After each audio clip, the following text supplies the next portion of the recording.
Welcome to qnawire. Here we are given a contraption where slider B has to move in a horizontal direction, O is fixed, and A is free to rotate. There are two bars, um, each of length 0.3 meters.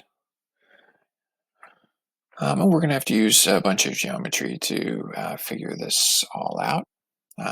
So in our triangle, or in our contraption here, we know that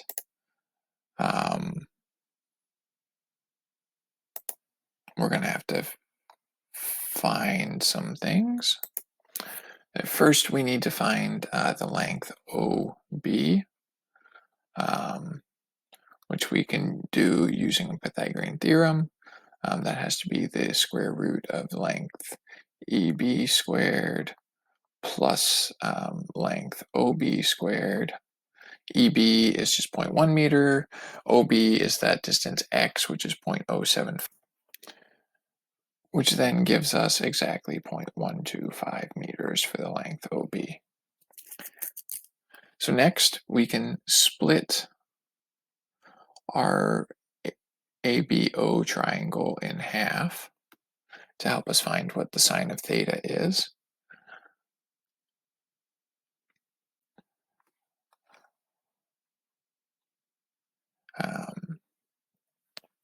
And I can do that calling this midpoint of OB as point D. So here, the sine of theta over 2 would equal the length BD, which will just be the half of that 0.125, divided by the length AB, which is 300. This then gives us that theta equals 24 degrees once we put the numbers in for that. We then can calculate this angle alpha, which is down in this triangle. By knowing that these angles should be right angles, since we have an isosceles triangle and the line AD is bisecting that angle. So we can find our angle alpha, which will just be the 90 degrees left over in the ADO triangle minus theta over 2. Since theta was 24 degrees, this leaves us with an angle of 78 degrees for alpha.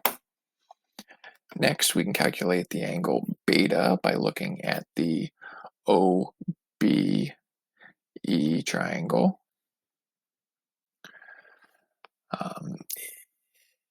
And in that triangle, we can use the tangent of beta.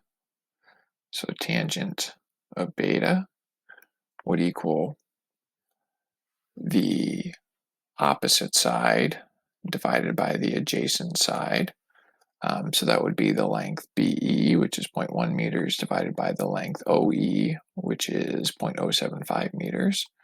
And we find that beta would equal 53.1 degrees. We can then put this together with alpha to find what gamma is. Gamma would just be 180 degrees minus alpha minus beta, since the three form a straight line.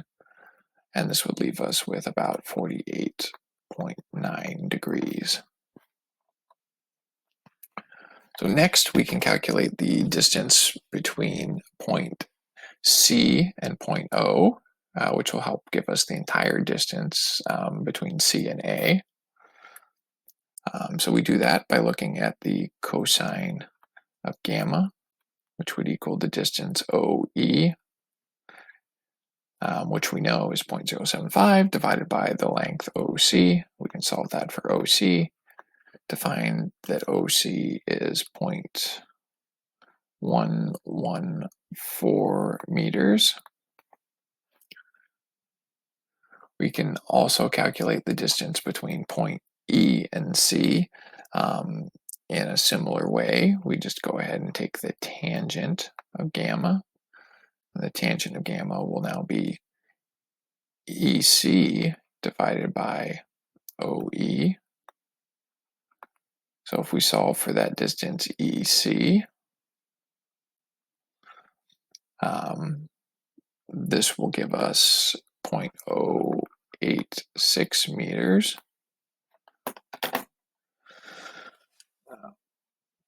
We can then find the distance BC, which I'm going to start writing up on the right here. So BC would equal the distance BE plus that EC we just found, which would just be 0.186 meters.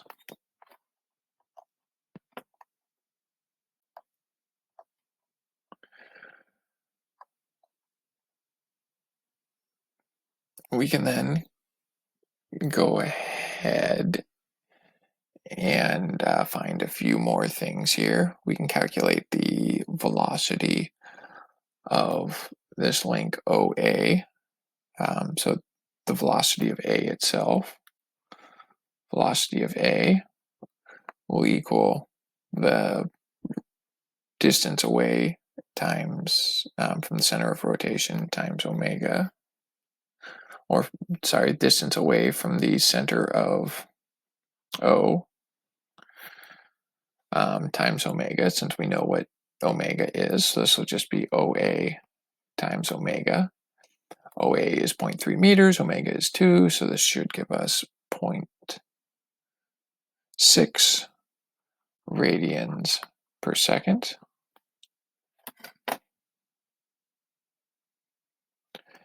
Then we can calculate omega for that bar AB about C by taking the velocity of A and dividing it by the distance between A and C. That's that length AC that we found. We know that OA was 0.3 meters, and we know that OC was 0.114 meters. That's a total of 0.414 meters. And this leaves us with an omega of 1.45 radians per second. We can then use this new omega in conjunction with the distance BC to figure out how fast point B is moving. So VB equals BC times omega AB. BC was just 0.186 meters, omega is 1.45, and this gives us a 0.269 meters per second, and it has to be moving then to the right.